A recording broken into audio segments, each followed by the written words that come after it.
Pozdravljeni, dragi poslušalci, gledalci in sledilci Fine podcasta, kjer vsak teden inspiriramo z pogovori z ljudmi, ki sledijo svojemu srcu. In tokrat je z mano lastnik odlične veganske restauracije v Mariboru, Benjamin Gorišek. Benjamin, pozdravljen. Pozdravljen, Maja. Hvala za kompliment. Ja, hvala tebi, da v bistvu kuhaš oziroma da si odprl vegansko restauracijo, ker se veš, kak smo ljudje, ne? Vsi bi bili vegetarijanci pa vegani, če bi le nekdo kuhal za nas. In ti zdaj to dejansko uresničuješ za nas, tako da hvala tebi. Povej mi, Beno, gostinstvo je eno tako veliko garanje, to vemo oba, tudi jaz sem imela restauracijo že pred 10 leti in vem, koliko je to enega, mislim, ne morem boljše besede najti kot garanje.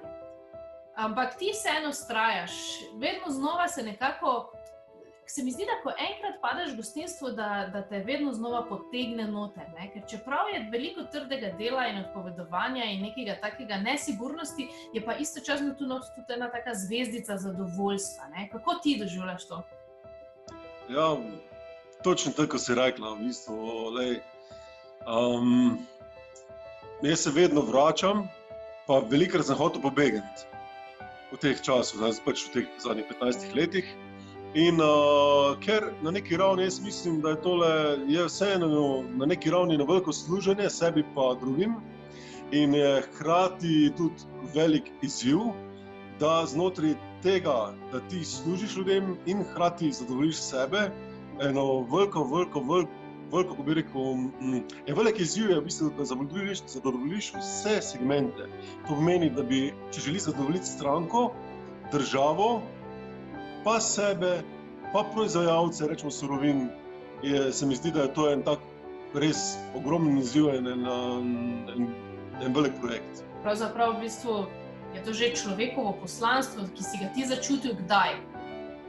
Jaz sem to, v bistvu, večino stvari, s katerimi sem se ukvarjal, rečemo, sem spoznal prek navdiha.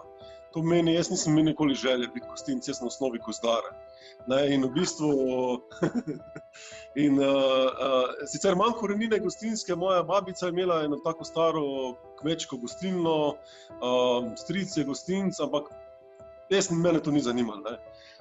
Je pa res, da pred leti, ko sem sam začel malo drugače jesti, ko sem pač šel na vegetarijansko pot, nismo imeli veliko izbire, nismo imeli veliko za jesti. Na vseh restauracijah je bila ponudba samo zmrzena zelenjava z onimi vzorčki, veš. Ja, žagica. Pa pomfri, pa to je bilo bolj kot ne to, mogoče kje kak sojev šnicl, veš, ono originalno, ono krogo, ki še zdaj imajo. To je bilo več ali manj vse 20 let nazaj, ne. In pač to me je pol pripeljalo v to, pol pa smo počasi postali malo bolj kreativni, pol smo začeli tudi malo zelenjavo gojiti, gledati širše, kaj to pomeni, tako da me je danes pač pripeljalo tudi do Slovegije, ki združuje na nek način moje prejšnje vizije in je hkrati za mene še zmeraj ideal. Jaz v bistvu tega še zmeraj ne živim, jaz še zmeraj včasih spijem Coca-Colo, jem pomfri, ampak jaz bi si želel biti tisto, kar jaz ponujam. Mislim, tako rečeno. Ja, razumem. V bistvu ne pride čez noč, ne, tako kot si rekel. Tudi Slovenija je rezultat tvojih prejšnjih vizij in nekako korak po koraku si človek mora na koncu tudi spoznati različna področja in sebe v stresu, sebe na tej poti.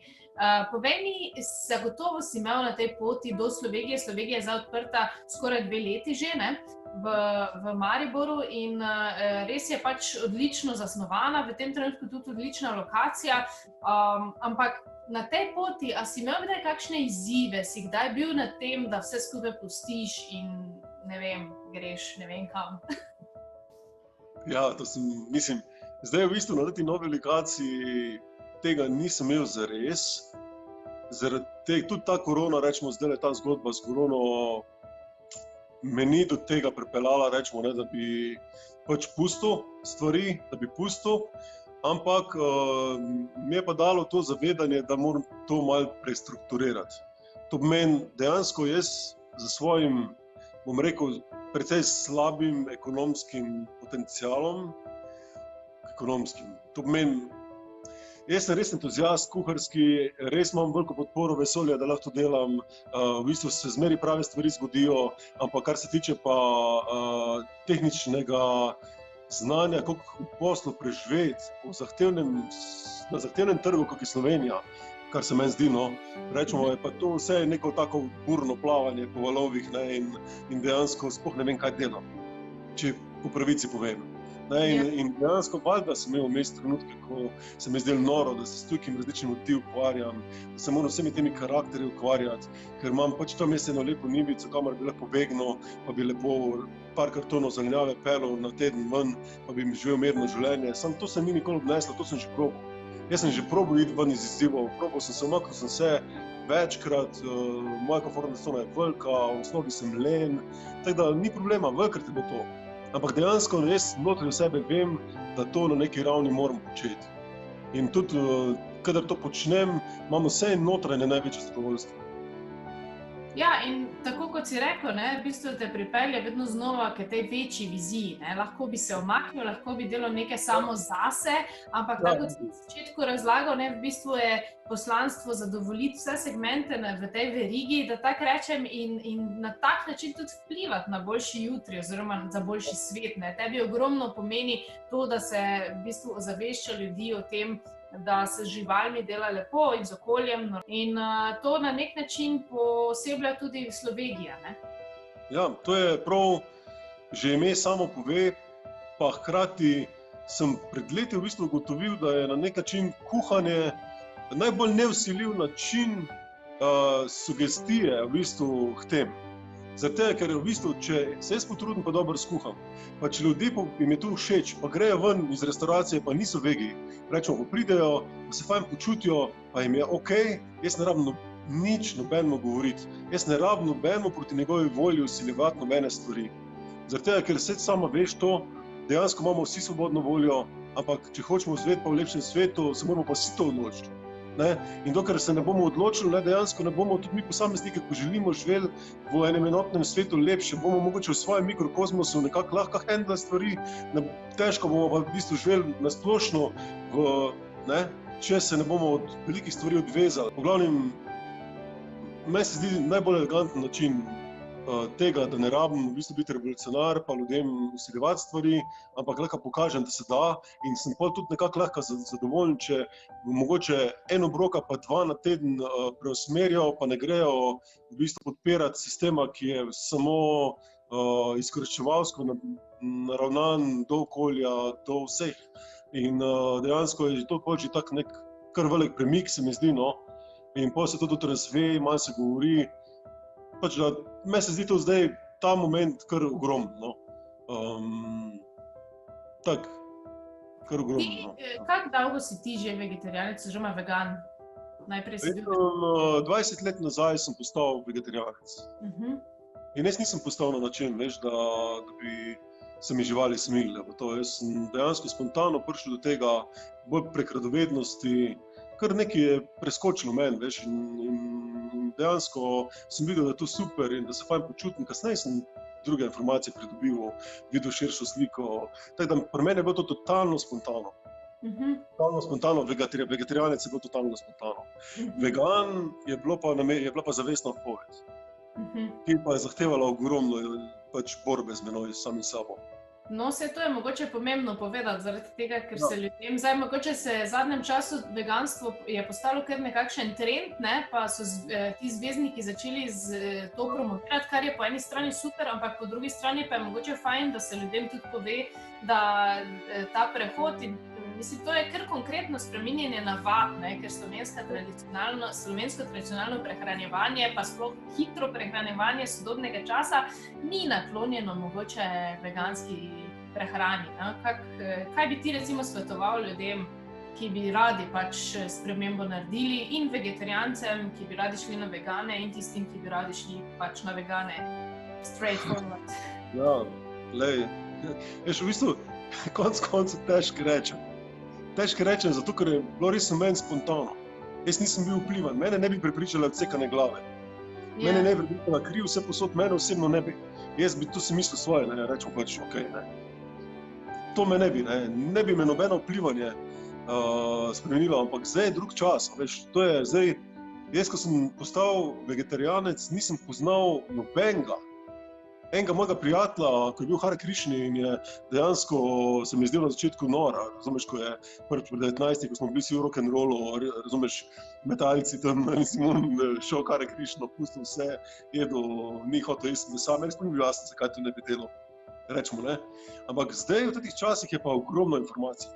In zdaj v tem času je ogromno nadomestkov, ogromno vsega se ve. A veš, zdaj v teh časih je zelo ful lažje videti celo sliko. Ful lažje celo sliko. In ogromno ljudi se zaveda v teh časih, da dejansko mi res dejansko gremo narobe. Mislim narobe. V končni resničnosti je vse okej. Ampak v tej človeški zgodbi, ne, smo pa pred pragom zelo čudnih zadev, če ne bomo malo navad spremenili po moje, ne? Ker se veš, ekonomska rast, vsako leto 10%, da smo mi zadovoljni, kam bo to šlo, ne? Nikamor več ne more iti, se pa ne moramo vsak let za 1 sekundo hitreje leteti na 100 metrov. Razumeš, pa ne vem kaj, no pač, mislim, tako razmišljam, ne? In meni se zdi, da zdaj nekako čutimo tudi kolektivno, da nekaj ne štima in da nekaj bomo mogli tudi na osebnih ravneh, ne, malo spremeniti. In to je ena stvar, ne, če bi ljudje dejansko resnično se zavedali, da če bi živeli veganski lifestyle, je to pomeni dejansko vsaj 15-krat manj energije potrebno za življenje okolja. A veš, to je taka cifra, da verjetno, če bi se, ne vem, na neki čudežni način zdajle vsi za 1 mesec odločili, da bi to probali, bi se toliko energije sprostilo v kozmosu. Zaradi tega, ker mi ne bi povzročno-posledični varianti tujkenih biti prisiljevalo nekaj, pa pustili njim drugim bitjem svobodo, rečemo, da bi se tujkene radosti po moje sprostilo, da bi nam, po moje, bi nas odpihnalo brezumje. Nisem pa siguren. Ampak, a veš? Ja, v bistvu bi bilo fajn probati, ne? Ampak tako kot si rekel, ne, navade so železne srajce in ljudje se mi zdi, da tudi zdaj v tem času recimo epidemije, da kar nekako se prepuščamo neki reki, pa naj nas odnese, kam nas bo, ne. Kar je mogoče škoda, po drugi strani pa, tako kot si rekel, ne, včasih je fajn preprosto probati, ne, in ti dejansko za Slovegijo ponujaš pač to možnost Mariborčanom v centru mesta, da preprosto pridejo in sprobajo in vidijo, koliko je fajn, ne. Ampak ti si rekel, da pač imaš tudi sam borbe v sebi, ko skušaš pač, ko si šel na to veganstvo, ne. Kakšne so te borbe in kako jih vseeno pol premaguješ, da ostajaš pač na tej? Sej, lej, meni v bistvu, jaz sem šel v veganstvo zato, ker sem dojel, da je to naslednja stopnja in da v bistvu vegetarijanstvo je sicer lep korak, ampak dejansko, če želiš manj vplivati na to breme okolja, pa vsega tega je zelo mali korak šele. Ker dejansko mlečna industrija, po moje, je bolj krvava kot po mestu. Rečemo, in dejansko tega ful malo zavedamo, zato tako elegantno je to, ne, to je tak produkt, pa veš, putrčki, sirčki, pa to, tam več ne vidiš krvi. Rečemo, ne, tam ne veš, to je fajn zavito, lepo, fajn, v jogurtke, vse čokolade. Bele barve, super, lej, ni panike, ne. Ampak stvar je tem, da zame, rečemo, jaz pa kasneje, ko sem to probal razumeti, zakaj je tako težko meni opustiti, na primer, sera, ta kombinacija, pica, margarita, ser, velati, kruh, ne. Dejansko po vseh raziskovanjih, ko sem jaz naredil, sem dejansko ugotovil, da zaradi tega pač, ker so to precej močne droge. A veš, to so stimulansi, ne, in dejansko rečemo, kruh, itak vemo, ne, žito je pač neka taka droga za orajo, ne, pol mleko pa tudi, ne, po enih raziskavah so celo morfini noter v mleku, da pač verjetno privabijo malega telička mami, da ziza, veš, čisto fizično, ne. Zdaj to ni sicer potrjeno, ne, jaz sem to slišal, no. Ampak vem, da meni osebno so samo 2 stvari na zemlji bile take, ko so mi naredile sline v ustih. A veš tisto, ne, to pomeni ser pa kruh. Nič drugega. Ne, no, nič drugega mi to ni naredilo, ne, in jaz sem pojedel 300 zadnjih pic serov, še po tistem, ko sem bil vegan, to upam povedati, ker tako večina ve, a veš, in Predstavljam si te zdaj. Ja, pač sem, ker sem rabil svoj čas, ampak se nisem pol obsojal, probal sem pač to vse predelati, 2krat na let se mi je zgodilo in tedy sem se opravičil kravam, pa to naredil. Pol enkrat je pa odpadlo. Šlo je tako in vsaka stvar v življenju je šla tako. Tudi tobak je šel tako. Dokler sem se boril, nisem imel možnosti. Nisem imel možnosti. Zdaj trenutno se še sam s hrano borim. Ampak bo tudi to šlo v svojem cajtu. Ja, sej, to je ful pametno, kaj si zdaj povedal, se mi zdi, ker tak, mislim, da si ljudje položijo to na srce, ne, se pravi, dati si čas, ne, čas samemu sebi, da v bistvu, ne vem, ne samo na zavestni ravni, ampak tudi podzavest, da absorbira, da sprejme odločitev, ne. Zato, ker mi se včasih nekaj odločimo v polju, pa ker čez noč radi in ker ni takoj, potem ker omagamo sami pri sebi, ne, in potem mislimo, jaz nisem za to, ne. Jaz mislim, da vsakeč, ko si mi nastavimo vizijo, pa svojo energijo not vložimo, pa določene cilje, ne, in tisti moment, ko pogrnemo na teh ciljih, ne, izgubimo malo samospoštovanja, ne, pa malo moči, svoje lastne, ne. In zato pol v bistvu zato jaz vem, ker sem bil mojster pisanja ciljev, ne, jaz sem znal v knjigo napisati vse, kar hočem. To pomeni srednjeročno, kratkoročno, naštudiral celo sceno, psihokibernetiko, kako to deluje, veš, vse sem to. Samo da sem pa eno stran spravil v prakso, to je bila pa muka. A veš, in to poznam, ne. In to z leti opažam, ampak tudi z leti sem se pač naučil malo tudi vse podpuščati, veš, ker če ne gre v bistvu z strogostjo, ne, lahko gre pa z odpuščanjem, ne. In zdaj strogost se mi zdi, da gre zmeraj na račun srca. A veš, to sem opazil. Eni ljudje imajo ful močno voljo. Lahko z močno voljo vse dosežejo. Sam velikokrat ti ljudi postanejo trdosrčni. Zaradi tega, ker je vse z umsko močjo, razumeš? Druga varianta so pa ljudje, ki prepuščajo veliko, ne? Ampak ti si morajo pa pol znati bolj odpuščati, zaradi tega, ker so bolj pretočni, manj moči volje imajo, težje prizemljujejo, težje realizirajo stvari. Ampak so včasih ta stvar glih tako pomembna kot tista. Treba najti balans, vsak mora vedeti približno, kje je in nekako najti ten balans znotraj tega, ne. In jaz sem imel obdobje, ko sem mislil, da moram vse pol s cilji, pa itak nisem imel dosti energije za prizemljenje, da bi stvari spravil v tek. In sem pol večinoma vse stvari naredil na podlagi navdiha in temu, da sem se prepustil. In zaradi tega tudi verjetno malo več kaosa vnesel določeno delovanje, tudi v poslu, tudi v gostinstvu. Sem imel pol pač valjda tudi več problemov mogoče z ljudmi zaradi tega, ker sem že našel, rečemo, določene preveč improvizacije, ne. Veš, in to je velik problem.